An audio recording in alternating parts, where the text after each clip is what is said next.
Assalamualaikum warahmatullahi wabarakatuh. Bismillahirrohmanirrohim. Alhamdulillahirobbil alamin. Allahumma sholli ala Muhammad wa ala ali Muhammad. Semoga kita semua mendapatkan syafaat beliau di hari kiamat nanti. Amin ya robbal alamin. Dibacakan terjemahan Bulughul Maram, Kitab Bersuci, Bab Wudu.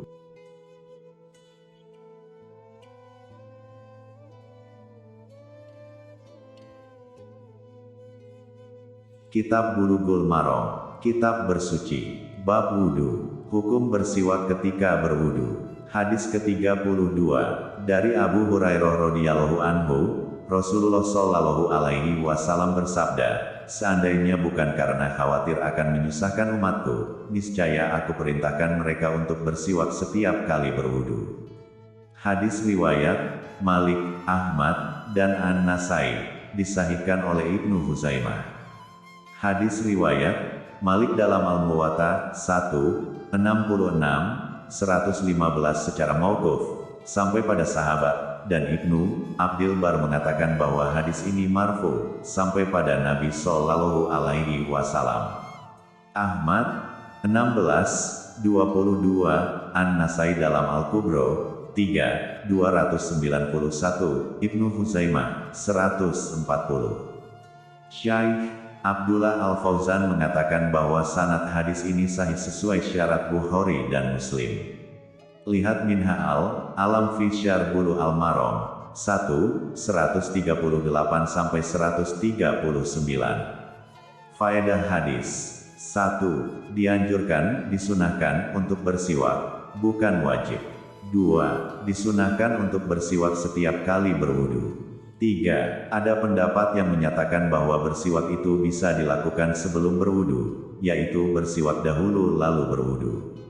Inilah pendapat sekelompok ulama Hanafiyah, pendapat Malikiyah, dan pendapat Syafi'iyah.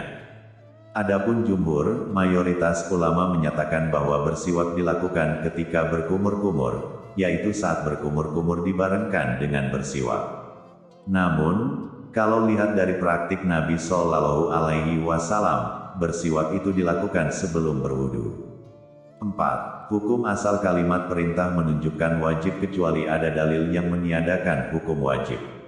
Syekh Dr. Labib Najib dalam Tahqiq Ar-Ragobaat bi et-Taqasim wa et-Tashjiraat li Tolaba al-Fiqh Asy-Syafi'i, halaman 14 menyatakan mengenai hukum bersiwak sebagai berikut. Pertama, hukumnya wajib yaitu ketika bernazar untuk bersiwak. Kedua, hukumnya mustahab sunnah, itulah hukum asalnya. Hukum sunnah ini dalam beberapa keadaan. 1. Jika berubah bau mulut. 2. Jika baru bangun tidur. 3. Ketika berwudu, akan sholat, dan membaca Al-Quran. Ketiga, hukumnya makruh, yaitu setelah waktu zawal matahari tergelincir ke barat bagi orang yang berpuasa. Keempat, hukumnya haram, jika menggunakan siwak milik orang lain tanpa izin atau tanpa diketahui keridoannya. Tata cara wudu Nabi Shallallahu Alaihi Wasallam. Hadis ke-33, dari Humran rahimahullah, bahwa Utsman radhiyallahu anhu meminta untuk diambilkan air wudu. Lalu beliau mencuci kedua telapak tangannya, lalu berkumur-kumur, memasukkan air ke dalam hidung dan mengeluarkannya kembali, lalu membasuh wajahnya 3 kali, mencuci tangan kanan hingga siku 3 kali, dan demikian juga tangan kiri, kemudian mengusap kepala, kemudian mencuci kaki kanan hingga mata kaki sebanyak 3 kali, dan demikian juga kaki kiri, lantas berkata, aku melihat Rasulullah Shallallahu Alaihi Wasallam berwudu seperti wudu yang telah aku lakukan ini. Muttafaqun alaih. Hadis riwayat Bukhari, nomor 159 dan Muslim, nomor 226. Faedah hadis 1. Matmado artinya berkumur-kumur, memutar-mutar air dalam mulut. Istinsyak berarti menarik air dengan nafas ke bagian dalam hidung. Istinsar berarti mengeluarkan air dari hidung. 2. Batasan muka adalah dari tempat tumbuhnya rambut normal di depan sampai janggut dan dagu, ini secara tegak lurus. Sedangkan dari lebarnya, muka itu adalah dari telinga ke telinga. 3. Masaha artinya mengusap dengan tangan cukup dibasahkan. Batasan kepala adalah bagian tumbuh rambut dari depan hingga tengkuk. 4. Hadis ini menerangkan tata cara wudhu Nabi Shallallahu Alaihi Wasallam secara sempurna. 5. Boleh meminta tolong untuk menghadirkan air wudhu. Termasuk yang dibolehkan adalah menuangkan air pada orang yang berwudhu. 6. Tata cara wudhu yang dipraktikkan Utsman adalah secara praktik, bukan ucapan. Praktik ini lebih cepat memahamkan. 7. Tata cara wudhu yang disampaikan oleh Utsman adalah mencuci telapak tangan 3 kali. Berkumur-kumur, istinsyak menghirup air ke hidung, istinsar mengeluarkan air dari hidung, mencuci wajah 3 kali, kemudian mencuci tangan kanan hingga siku 3 kali, lalu mencuci tangan kiri demikian pula, kemudian mengusap kepala, lalu mencuci kaki kanan hingga mata kaki sebanyak 3 kali, lalu kaki kiri sebanyak 3 kali pula. Inilah tata cara wudhu yang diajarkan oleh Nabi Shallallahu Alaihi Wasallam. 8. Mencuci telapak tangan sebanyak 3 kali dihukumi sunnah, bukan wajib. 9. Disunahkan ketika mencuci muka, mencuci kedua tangan, mencuci kaki dilakukan sebanyak 3 kali. 10. Berkumur-kumur dan istinsyak menghirup air ke hidung, dilakukan sebanyak 3 kali berdasarkan hadis Abdullah bin Said. 11. Boleh membasuh anggota wudhu yang satu dan lainnya tidak sama, yaitu ada yang dibasuh sekali, ada yang 2 kali, ada yang 3 kali. Hal ini sebagaimana bisa dilihat dalam hadis Abdullah bin Said. 12. Tidak boleh membasuh anggota wudhu lebih dari 3 kali. 13. Disunahkan sholat 2 rakaat ba'da wudhu agar mendapatkan ampunan dosa yang telah lalu, menurut jumhur ulama, ampunan dosa kecil. Hal ini dilakukan dengan cara a. Berwudhu sempurna seperti yang Nabi Shallallahu Alaihi Wasallam praktikkan. b. Melakukan sholat sunnah 2 rakaat ba'da wudhu asalkan ia konsentrasi dan tidak memikirkan hal-hal di luar sholat. Mengusap kepala cukup sekali. Hadis ke-34 dari Ali radhiyallahu anhu, ia berkata tentang tata cara wudhu Nabi Shallallahu Alaihi Wasallam, dan Rasulullah Shallallahu Alaihi Wasallam mengusap kepalanya dengan sekali usap. Hadis riwayat Abu Daud, Tirmidzi, An-Nasai, dengan sanad yang sahih. Tirmidzi mengatakan bahwa hadis ini adalah hadis yang paling sahih dalam masalah ini. Hadis riwayat Abu Daud, nomor 111, An-Nasai secara ringkas, 168, hadis ini sahih. Lihat Minha al-Alam fi Syarh Bulughul Maram, 153. Faedah hadis. Hadis ini menunjukkan bahwa kepala diusap sekali saja, tidak 3 kali sebagaimana basuhan lainnya. Inilah pendapat jumhur mayoritas ulama, yaitu Hanafiyah, Malikiyah, dan yang sahih dari Hambali. Sedangkan ulama Syafi'iyah menyatakan bahwa mengusap kepala itu 3 kali. Catatan, membasuh dan mengusap anggota wudhu 3 kali bukanlah wajib dalam mazhab Syafi'i, masih bisa dilakukan sekali atau 2 kali, seperti itu boleh. Namun, lebih afdolnya melakukan 3 kali. Adapun lebih dari 3 kali itu dimakruhkan. Para ulama sepakat bahwa yang wajib adalah sekali dalam membasuh ataupun mengusap. Lihat Al-Mutamad fi Al-Fiqh Asy-Syafi'i, 1:80-81. Cara mengusap kepala dari hadis Abdullah bin Said. Hadis ke-35 dari Abdullah bin Zaid bin Asyim radhiyallahu anhu, ia bercerita tentang tata cara wudhu Rasulullah Shallallahu Alaihi Wasallam. Rasulullah Shallallahu Alaihi Wasallam mengusap kepalanya dengan kedua tangannya dari depan ke belakang lalu kembali lagi ke depan. Muttafaqun alaih. Hadis riwayat Bukhari, nomor 186 dan Muslim, nomor 235. Dalam lafaz lain disebutkan, beliau mulai mengusap dengan kedua tangan dari bagian depan kepala hingga ke tengkuk, lalu menariknya hingga kembali ke tempat memulai. Faedah hadis. 1. Sebagian ulama berpendapat bahwa mengusap seluruh kepala itu wajib. Inilah pendapat Malik dan masyhur dari Imam Ahmad. juga dikuatkan oleh Syekhul Islam Ibnu Taimiyah dan Ibnu Katsir. Sedangkan ulama Syafi'iyah berpendapat bahwa mengusap kepala itu cukup sebagian. Menurut ulama Syafi'iyah, selama disebut mengusap walaupun sedikit, maka sudah sah. 2. Dalam hadis ini dijelaskan cara mengusap kepala, dimulai dari bagian depan, lalu ditarik dengan tangan ke tengkuk, kemudian dikembalikan lagi ke tempat awal dimulai. Bisa juga dilakukan dengan menarik dari belakang hingga ke bagian depan kepala lalu ditarik lagi ke belakang. 3. Hukum asalnya, cara mengusap kepala untuk muslimah sama dengan laki-laki. Tata cara mengusap telinga. Hadis ke-36 dari Abdullah bin Amr radhiyallahu anhuma. Ia bercerita tentang tata cara wudhu Rasulullah Shallallahu Alaihi Wasallam. Kemudian beliau mengusap kepalanya dan memasukkan kedua jari telunjuk ke lubang telinga lalu mengusap bagian luar dua telinga tersebut dengan ibu jari. Hadis riwayat Abu Daud, An-Nasai, disahihkan oleh Ibnu Huzaimah. Hadis riwayat Abu Daud, nomor 135. An-Nasai, 188, Ibnu Majah, 1, 146, Ahmad, 11, 277, Ibnu Huzaimah, 1, 89, hadis ini punya penguat, syawahid yang bisa mengangkat hingga derajat sahih. Lihat Minha al-Alam fi Syarh Bulughul Maram, 1, 163-164.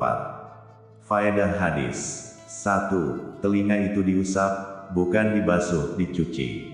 2. Telinga itu bagian dari kepala menurut jumhur, mayoritas ulama. Dalam hadis Ibnu Umar disebutkan bahwa dua telinga itu bagian dari kepala. Namun, hadis ini punya cacat menurut para ulama. 3. Cara mengusap telinga adalah dengan memasukkan jari telunjuk pada lubang telinga untuk mengusap bagian dalam, lalu jari jempol yang mengusap bagian luar. Ini dilakukan untuk membersihkan telinga pada bagian luar dan dalam. Disyariatkan membersihkan hidung ketika bangun dari tidur.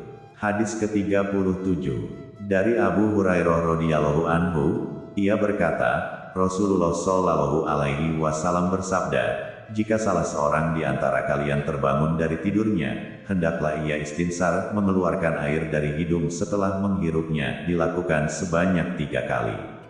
Karena setan bermalam di dalam lubang hidungnya. Muttafaqun alaih. Hadis riwayat Bukhari, nomor 3295 dan Muslim, nomor 238. Faedah hadis. 1. Wajib melakukan istinsar setelah bangun tidur malam. Lafaz dalam hadis ini dengan lafaz perintah, asalnya menunjukkan wajib. Istinsar adalah mengeluarkan air dari hidung yang sebelumnya dilakukan istinsyak, menghirup air ke hidung. Namun, jumhur ulama mayoritas menganggap hukum perbuatan ini sunnah. 2. Perintah untuk istinsar adalah karena setan bermalam di bagian dalam hidung. Sebagai muslim, tugas kita hanyalah mengimani hal semacam ini. Mencuci tangan setelah bangun tidur sebelum mencelupkan dalam bejana.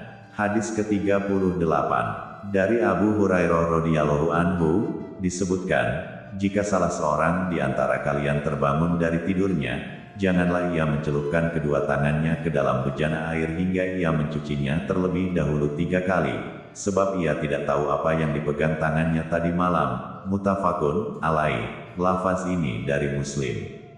Hadis riwayat Bukhari, nomor 162 dan Muslim, nomor 278. Faedah hadis. 1. Dilarang seseorang mencelupkan telapak tangannya ke dalam wadah jika bangun dari tidur sampai dicuci 3 kali. Menurut mazhab Imam Ahmad ini wajib cuci tangan, sedangkan menurut jumhur mayoritas ulama dihukumi sunnah. Larangan yang ada adalah larangan makruh. 2. Jika yakin di tangan ada najis, wajib tangan tersebut dicuci sebelum dicelupkan dalam wadah.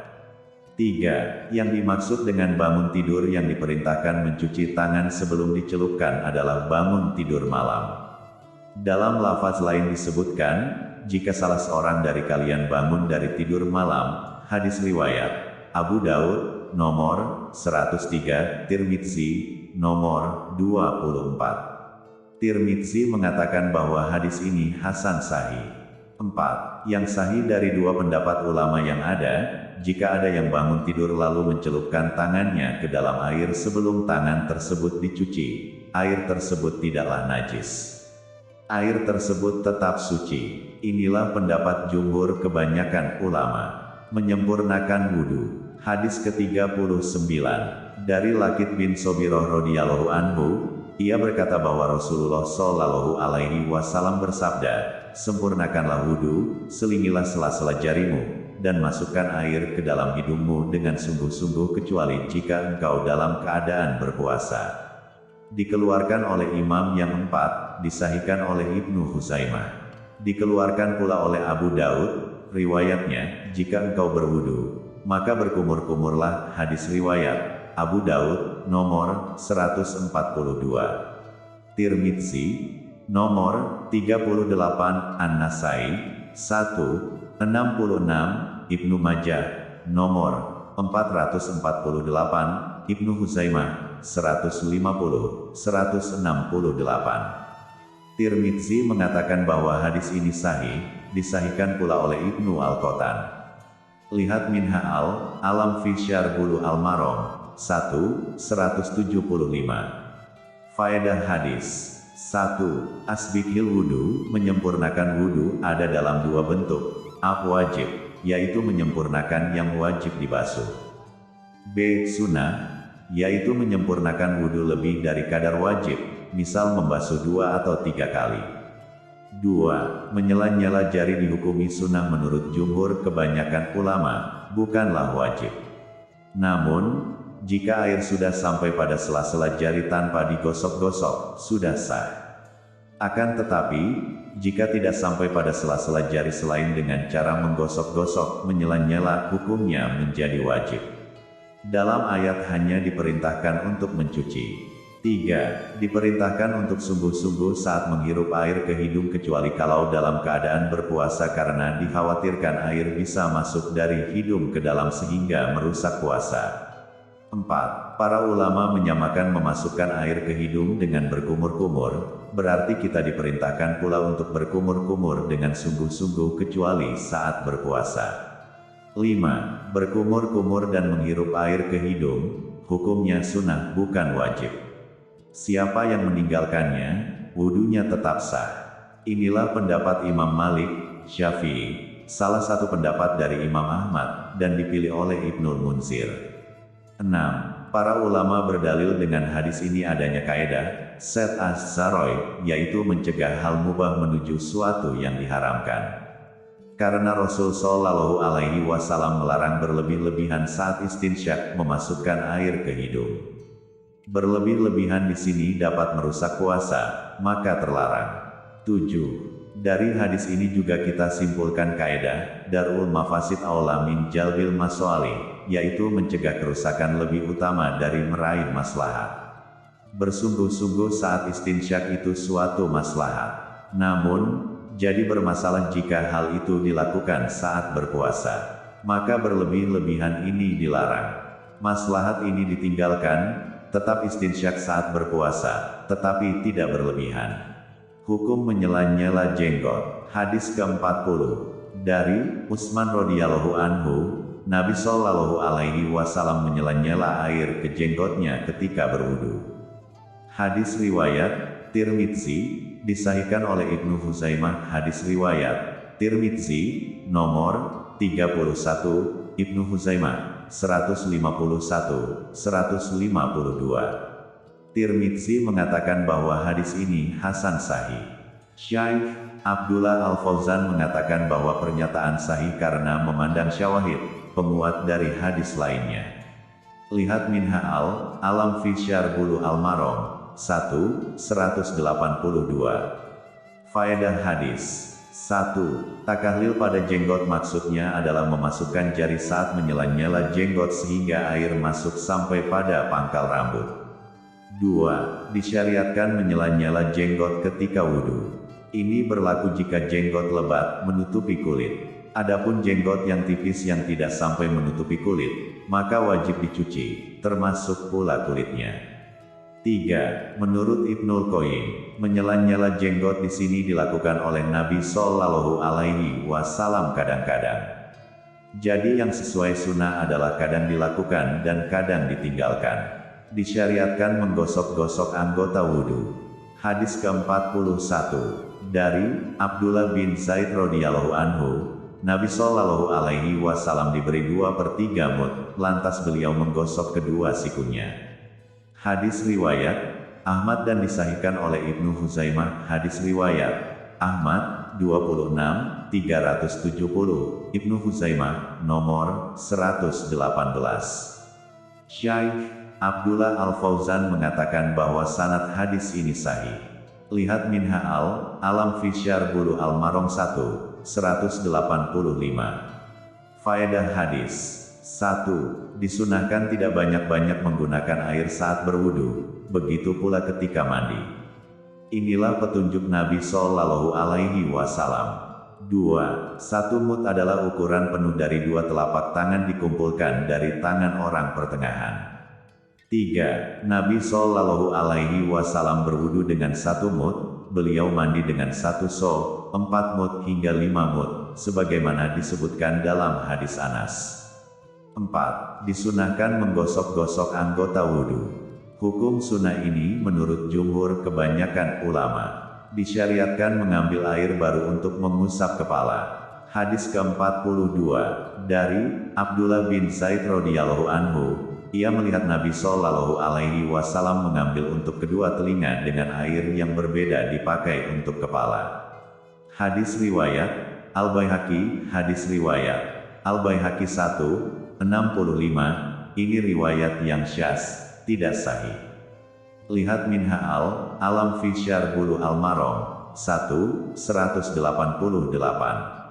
Menurut Imam Muslim, ia riwayatkan dengan lafaz, dan beliau mengusap kepalanya bukan dengan sisa air di kedua tangannya. Lafaz ini adalah lafaz yang mahfuz sahih. Hadis riwayat Muslim nomor 236. Faedah hadis 1. Mengusap telinga yang tepat adalah dengan air yang tersisa dari mengusap kepala, tidak mengambil air baru. 2. Mengusap kepala adalah dengan air baru, tidak menggunakan air dari sisa di tangan sebelumnya. Tangan adalah anggota wudhu yang berdiri sendiri berbeda dari kepala. Inilah pendapat jumhur kebanyakan ulama. Cahaya dari bekas wudhu. Hadis ke-43 dari Abu Hurairah radhiyallahu anhu. Ia berkata bahwa ia mendengar Rasulullah Shallallahu Alaihi Wasallam bersabda, sesungguhnya umatku akan dipanggil pada hari kiamat dalam keadaan wajah, tangan dan kakinya nampak bercahaya karena adanya bekas wudhu. Barang siapa di antara kalian dapat memperpanjang cahaya tersebut, hendaklah ia melakukannya. Muttafaqun alaih. Lafaz ini dari Muslim, hadis riwayat Bukhari nomor 136 dan Muslim nomor 246-35. Faedah hadis 1. Hadis ini menunjukkan keutamaan dan pahala yang besar dari berwudu. 2. Inilah yang jadi sebab perbedaan umat Muhammad dari umat lainnya. Perbedaan umat Islam pada hari kiamat adalah dari kilaunya wajah, tangan, dan kaki mereka. 3. Yang menjadi keistimewaan umat Islam adalah bukan perbuatan wudunya karena wudu sudah ada pada umat sebelum Islam. Yang menjadi keistimewaan umat Islam adalah adanya guron muhajalin, bekas wudu yang nampak pada wajah, tangan, dan kaki. 4. Bolehkah menambah membasuh lebih dari batasan yang wajib saat berwudu? Misalnya, membasuh lebih dari siku tangan atau mata kaki. Ada perbedaan ulama dalam hal ini. Yang tepat adalah tidak menambah lebih dari kadar wajib. 5. Perkataan dalam hadis, barang siapa di antara kalian dapat memperpanjang cahaya tersebut, hendaklah ia melakukannya. Itu adalah mudraj sisipan keterangan dari Abu Hurairah radhiyallahu anhu untuk menjelaskan maksud hadis. Kaidahnya, tafsiran perawi selama tidak menyelisihi tekstual zuhir dari hadis, maka wajib diterima. Namun, jika menyelisihi, berarti tak bisa diterima. Sedangkan kalau kita lihat pada perbuatan Nabi Shallallahu Alaihi Wasallam, beliau tidaklah melakukan wudhu melebihi batasan wajibnya. Berarti ketika membasuh lengan hanyalah sampai siku, dan ketika membasuh kaki hanyalah sampai mata kaki. Mendahulukan yang kanan dalam beberapa perkara termasuk pula wudhu. Hadis ke-44 dari Aisyah radhiyallahu anha, ia berkata, Nabi Shallallahu Alaihi Wasallam biasa menyukai mendahulukan yang kanan dari yang kiri ketika memakai sandal, ketika mengurus rambutnya, menyisir, meminyaki, dan mempercantik ketika bersuci, berwudu dan mandi, dan setiap perkara baik lainnya. Muttafaqun alaih. Hadis riwayat Bukhari nomor 168 dan Muslim nomor 268-67. Faedah hadis 1. Hendaklah memulai dengan kaki kanan ketika memakai sandal, begitu pula kaos kaki dan sepatu. Hal ini dimisalkan pula ketika memakai pakaian, celana, hingga lengan baju. 2. Melepaskan sandal hendaklah dengan yang kiri terlebih dahulu, sama halnya dengan menanggalkan pakaian dan celana. 3. Hendaklah mendahulukan sisi kanan ketika mengurus rambut, ketika menyisir hingga mencukur rambut. 4. Hendaklah mendahulukan bagian yang kanan saat bersuci, yakni ketika wudhu dan mandi, saat membasuh kedua tangan dan kedua kaki. Adapun kedua telinga, kedua telapak tangan, kedua pipi dibasuh serentak. 5. Mendahulukan yang kanan dilakukan pada segala sesuatu. Para ulama mengkhususkan dalam bab takrim, pemuliaan pada sesuatu, seperti mengambil, memberi, mengenakan pakaian, celana, dan sepatu ketika masuk masjid, saat memakai sandal, saat makan dan minum, dihukumi wajib dengan kanan bersalaman, memakai celak, bersiwak, mencukur rambut kepala, semuanya ini dimulai dengan yang kanan. Adapun yang berbeda dengan hal-hal tadi, dianjurkan memulai dengan yang kiri seperti masuk toilet, keluar dari masjid, mengeluarkan ingus dari hidung, beristinja, cebok, melepaskan pakaian, celana, dan sepatu. Yang disimpulkan dari Ibnu Hajar, disampaikan oleh Imam Nawawi bahwa mendahulukan yang kanan adalah dalam perkara mulia, baik dan dalam hal berhias diri. Sedangkan sebaliknya, didahulukan yang kiri. Lihat Syarh Sahih Muslim 1/270. Syekh Abdurrahman bin Nasir As-Sa'di rahimahullah berkata, disunahkan mendahulukan yang kanan saat memakai dan yang kiri saat melepas.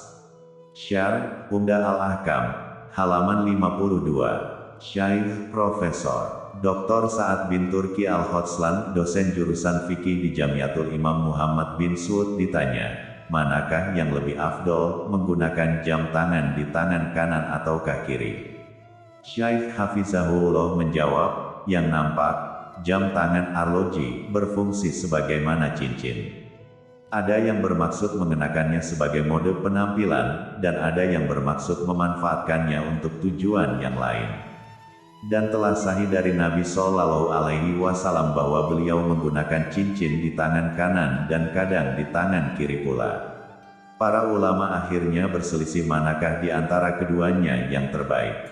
Yang paling bagus dalam menyikapi hal ini sebagaimana dikatakan oleh Al-Hafiz Ibnu Hajar ketika ia mengatakan, yang tepat, hal ini tergantung tujuan menggunakannya. Jika tujuan menggunakannya adalah untuk penampilan, kanan lebih afdol. Jika tujuannya untuk memakai sebagaimana cincin, maka yang kiri lebih tepat karena cincin itu seperti suatu ikatan. Tujuan ini pun bisa dicapai jika diletakkan di tangan kanan. Fath Al-Bari 10/327. Oleh karenanya, jika tujuan menggunakan jam untuk mengenali waktu, maka lebih afdol di tangan kiri. Jika maksudnya untuk penampilan, sebagaimana maksud seperti ini ditemukan pada banyak wanita, maka afdolnya adalah di tangan kanan. Wallahu a'lam. Diambil dari situs web Syekh Sa'ad Al-Hotslan.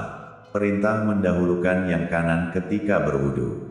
Hadis ke-45 dari Abu Hurairah radhiyallahu anhu, ia berkata bahwa Rasulullah Shallallahu Alaihi Wasallam bersabda, jika kalian berwudu hendaklah memulai dengan yang kanan.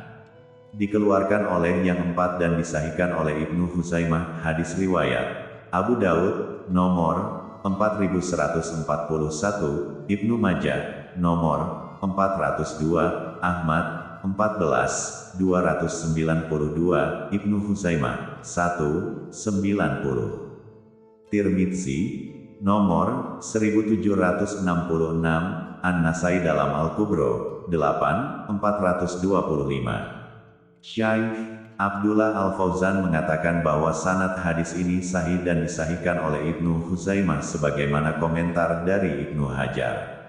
Ada catatan dari Syaikh Abdullah Al-Fauzan bahwa kalimat perintah terdapat pada Sunan Abu Daud, Ibnu Majah, Ahmad, dan Ibnu Huzaimah, berarti disebutkan dengan sunnah qauliyah, berupa ucapan. Sedangkan, dalam riwayat Tirmidzi dan An-Nasai disebutkan dengan sunnah fi'liyah, berupa praktik, dan tidak disebutkan perihal wudu. Lihat Minha al-Alam fi Syarh Bulughul Maram, 1, 204-205. Faedah hadis. Berdasarkan perintah yakni sunnah berupa ucapan dan berdasarkan praktik dalam sebagian lafaz hadis, disimpulkan secara tekstual bahwa mendahulukan yang kanan dihukumi wajib.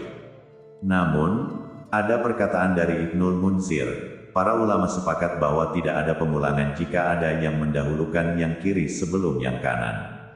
Al-Awsat, 1, 387. Ibnu Qudamah rahimahullah berkata, tidak wajib berurutan dalam hal kanan dan kiri. Kami tidak mengetahui adanya perbedaan ulama dalam hal ini.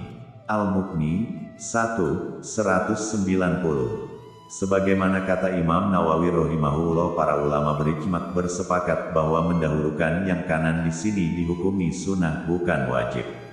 Lihat perkataan-perkataan ini dalam Minha al-Alam fi Syarh Bulughul Maram, 1, 206. Mencukupkan pada membasuh ubun-ubun bersama imamah penutup kepala. Hadis ke-46 dari Al-Mughirah bin Syu'bah radhiyallahu anhu, Nabi Shallallahu Alaihi Wasallam berwudu lantas mengusap ubun-ubun, rambut bagian depan, dan bagian atas sorbannya. Beliau juga mengusap kedua khufnya, sepatunya. Hadis riwayat Muslim. Hadis riwayat Muslim, nomor 274-83. Faedah hadis. Hadis ini dijadikan dalil dari sebagian ulama bahwa sudah dianggap sah mengusap sebagian kepala, tidak diharuskan mengusap seluruhnya. Ibnul Qayyim rahimahullah berkata, tidak ada satu hadis sahih dari Nabi Shallallahu Alaihi Wasallam yang menjelaskan bahwa beliau mencukupkan mengusap sebagian kepala saja. Yang ada Nabi Shallallahu Alaihi Wasallam ketika mengusap ubun-ubunnya, beliau sempurnakan lagi dengan mengusap imamah, penutup kepalanya. Zat Al-Ma'ad, 1, 193. Dalam mazhab Syafi'i sendiri, yang wajib adalah mengusap sebagian kepala. Ini termasuk rukun. Yang sunnah adalah mengusap seluruh kepala. Maka lebih aman, kita penuhi yang sunnah agar lebih sempurna dalam mengusap kepala. Wajib berurutan ketika berwudu. Hadis ke-47. Dari Jabir bin Abdillah radhiyallahu anhu tentang tata cara haji Nabi Shallallahu Alaihi Wasallam, beliau bersabda, mulailah dengan apa yang telah dimulai oleh Allah. Hadis riwayat An-Nasai dengan lafaz perintah seperti ini.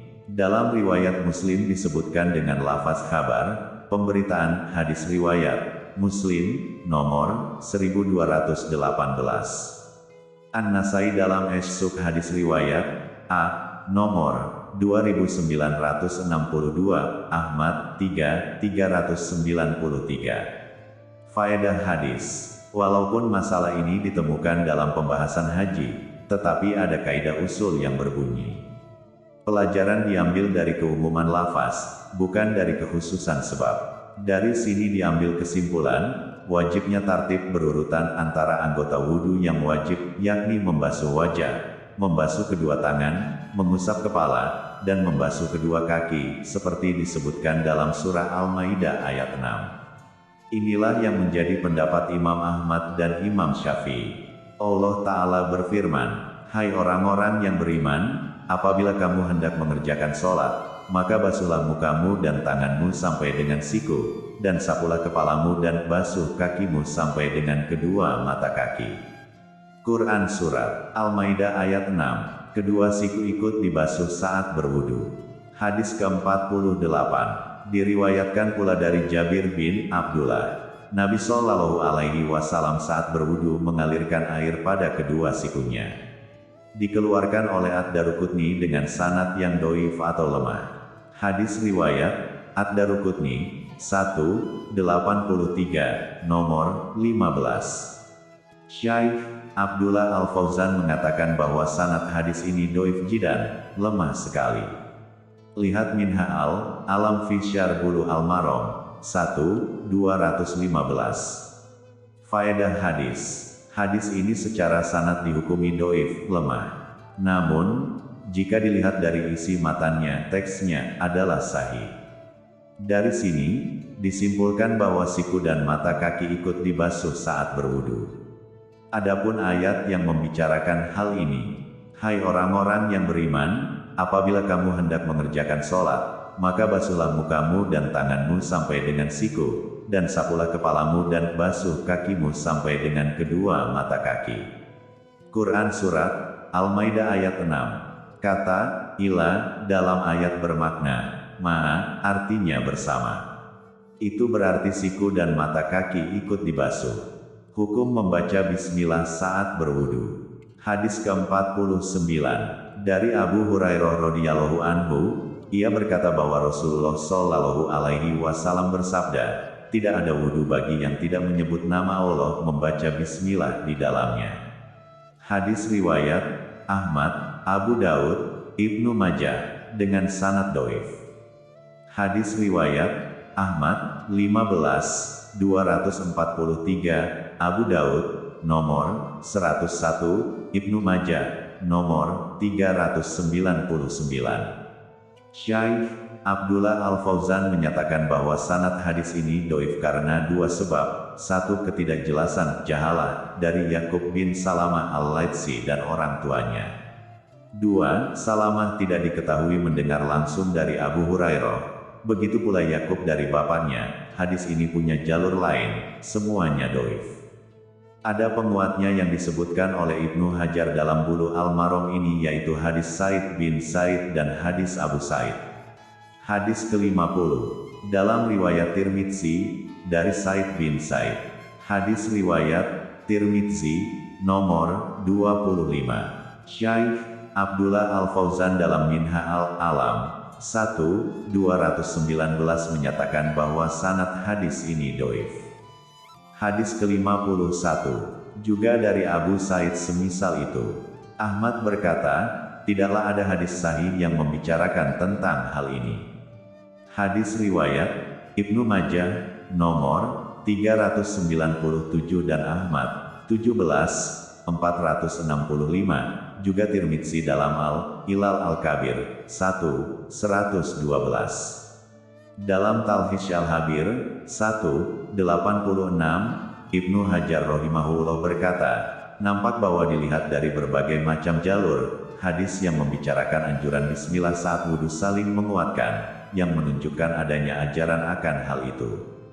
Ibnu Katsir dalam Irsyad Al-Faqih 1/36 berkata, banyak jalur lain telah diriwayatkan tentang hal ini. Semuanya saling menguatkan satu dan lainnya, hadisnya itu hasan atau sahih. Dalam kitab tafsirnya 1/180-181, Ibnu Katsir menyatakan bahwa hadis ini hasan. Ibnul Qayyim dalam Al-Manar Al-Munif, halaman 120, menyatakan, hadis-hadis tentang tasmiyah, yakni membaca bismillah ketika berwudu adalah hadis-hadis yang hasan. Lihat Minha al-Alam fi Syarh Bulughul Maram 1/218-222. Faedah hadis. 1. Penafian peniadaan yang disebutkan dalam hadis adalah kesempurnaan. Jadi maksudnya adalah tidak sempurna wudunya. Sehingga membaca bismillah saat berwudu dihukumi sunnah dengan alasan. Pertama, ayat yang membicarakan tentang berwudu yaitu surah Al-Maidah ayat 6 tidak memerintahkan dengan bismillah ketika memulai. Hal ini berbeda dengan ayat berburu. dan sebutlah nama Allah atas binatang buas itu, waktu melepaskannya. Quran Surat Al-Maidah ayat 4. Ketika menyembelih, Allah menyebutkan, maka sebutlah olehmu nama Allah ketika kamu menyembelihnya dalam keadaan berdiri, dan telah terikat. Quran Surat Al-Hajj ayat 36. Kedua, ada hadis-hadis yang membicarakan tentang wudhu Nabi Shallallahu Alaihi Wasallam secara sempurna seperti hadis Abdullah bin Zaid, Utsman bin Affan, dan juga Ibnu Abbas, tidak menyebutkan bismillah di dalamnya. 1. Yang dianjurkan adalah membaca bismillah ketika berwudu. Sebagian fuqaha menganjurkan dengan membaca Bismillahirrohmanirrohim. 2. Andai ada yang tidak membaca bismillah tasmiyah saat berwudu dalam keadaan lupa atau sengaja ditinggalkan, wudunya sah karena termasuk dalam perkara sunnah, bukan wajib. Lihat Al-Mutamad fi Al-Fiqh Asy-Syafi'i 1:76. Tata cara berkumur-kumur dan beristinsyak. Hadis ke-52, dari Talha bin Musyarif, dari bapaknya, dari kakeknya, ia berkata, aku melihat Rasulullah Shallallahu Alaihi Wasallam memisah antara berkumur-kumur dan istinsyak menghirup air ke hidung. Dikeluarkan oleh Abu Daud dengan sanad yang dhaif. Hadis riwayat Abu Daud, nomor 139.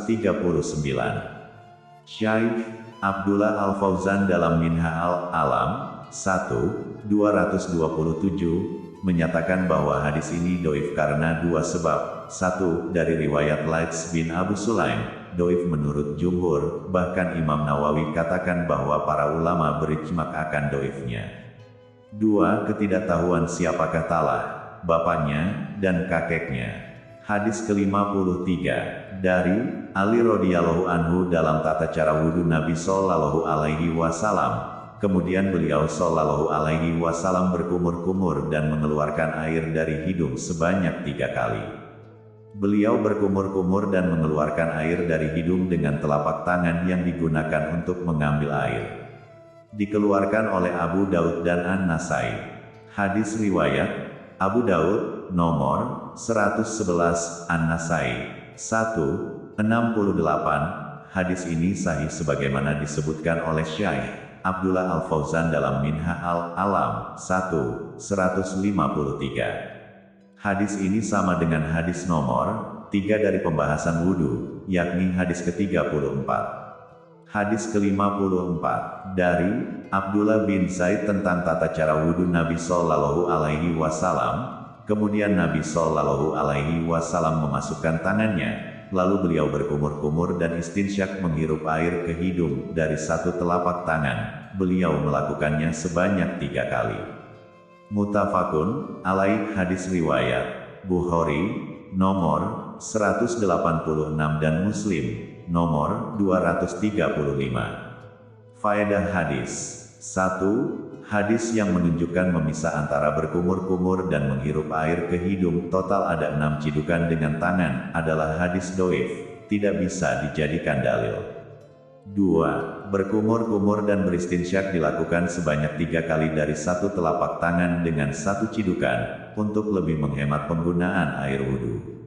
Inilah yang disebutkan dalam hadis Ali dan hadis Abdullah bin Zaid.